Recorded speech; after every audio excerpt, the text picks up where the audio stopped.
Experts इसके बारे में कह रहे हैं कि हमें जो 10,000 8 टू 10,000 स्टेप्स जो हैं वो ज़रूर कंप्लीट करने चाहिए। सो वो ज़रा एक हाउस होल्ड के लिए या फिर ऐसे लोग चूँकि आजकल बहुत ज़्यादा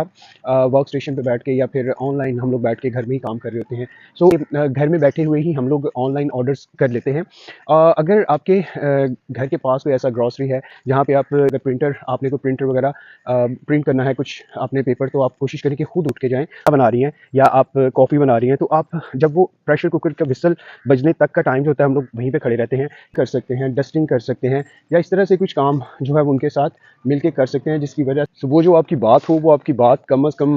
1 डेढ़ घंटे से कम नहीं होती, आधे घंटे से कम नहीं होती। तो कोशिश करें कि अपने जी अगर आपका ऑफिस किसी ऐसी जगह पे है जहाँ पे पार्किंग लॉट जो है वो थोड़ा दूर है, तो स्पोर्ट्स को खेल सकते हैं, बैडमिंटन खेल सकते हैं, टेबल टेनिस खेल सकते हैं या कोई ऐसा, और बंद कमरे में ज़्यादा से ज़्यादा आधे घंटे के लिए, 25 मिनट के लिए, 20 मिनट के लिए ज़रूर